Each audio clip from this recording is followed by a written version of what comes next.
What are the most specific challenges you face in transforming workplace culture and leadership? I worked in corporate for a while. Actually, I was in human resources at one point. I've had Hmm. many careers in my short life. So when I worked in HR, and sometimes I think I might have had a very naive way to look at the world, like a child, I don't know. But what struck me is that if you want to bring change, if there is no buy-in at the top, it doesn't work.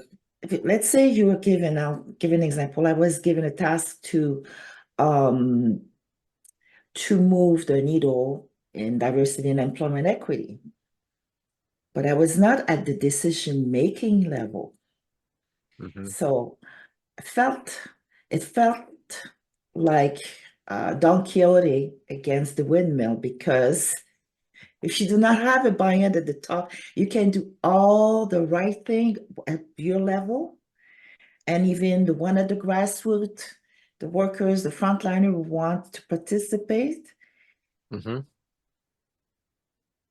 And what's important is that there is buy-in at the top and also at the middle management, because they're the one who will be implementing it with, like I said, the troops. So definitely a serious buy-in at the top to ensure that the one who will roll it out for them do it. Hmm. So in organizations where that works, you could see the change and the support. And then there's a two-way communication because it comes from the top to middle management to the troops. And then there's a discussion and goes back up. So that Hmm. is when it's effective.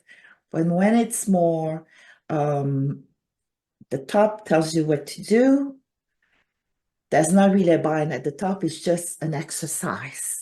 Mm. If it's just an exercise, people feel it. People are not Yeah. engaged, and you don't get the results. So this is what I've observed. I've worked in several organizations, and I saw the two examples I just gave you. If the top doesn't support it, it's not going anywhere and it's a gesture and an exercise. And you just said, if you don't mind, you just said something about the team and diversity, and I have a vivid memory of something that worked well. It was in a team that I worked with, and we had a manager who was quite aware of that. You talk about psychological safety. Anyway, we went away on a retreat, the team, and we did, I'm trying to remember the exact term, an exercise. We had many exercises, but with the Helmut Oscar chart of preference, the full Hmm. brain, the full brain. And that was very telling and had a very good outcome because, there was some dissension. Some people were getting on each other's nerve for whatever reason. And when we did the exercise and we each shared our own chart, we saw the strength of the other person. Hmm. Realize instead of being something that annoyed us, because we had discussion, well, this person, no wonder, well, she's this person who should be giving all the spreadsheet and the scheduling and all that, because that's what she's good at, that's what she likes. She has this attention to detail and so on. And then what they did is they put everybody's chart, the graph on top of each other. Our team had a full brain, which is rare that one individual has a full brain. I know a couple, but it's very rare. But our team, we realized we had a full brain and the attitude changed. We knew who's had which superpower. We talk about the Hmm. superpower, and it changed the dynamic of the team altogether just by that exercise, by understanding each other and communications. So Right. that's an example. If you want change, you really need to know, first of all, what you have and where does the Hmm. change really need to be. So it's just an example. Here, it was not about changing people. We realized that there was nothing wrong with the team. The team did not understand each other. So Hmm. in an organization, it's like when you're in HR, okay, you talk about cloning personalities and skill set. But as an advisor, one of the things I did, I said, what do you have in your team?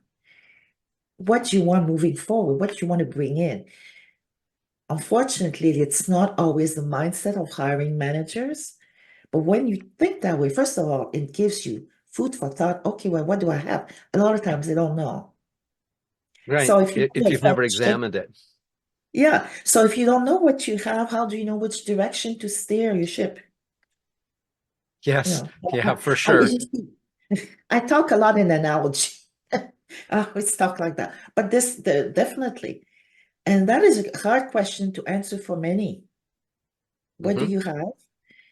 Because I guess it's the comfort zone. We are have always done it this way. This is what I'm used to. This is what I want. Again, Hmm. hiring. This is what I want to bring back. But is it really what you need to bring back? And it's not the default mindset. It's not the No, not at default all. mindset of manager. And that's one thing I've noticed. And something that I really liked, a bit of a challenge, because it's a challenge to even get them to get there, first of all, because it's difficult. I never thought about it. But it's very rewarding for both parties because when they bring the new person and they bring the new skill set or mindset that they didn't have, they see the difference. And I say, you were right.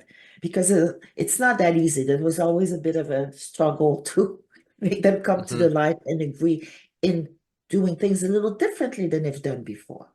But like, it's Hmm. like anything, changes is difficult, you know. Yeah, like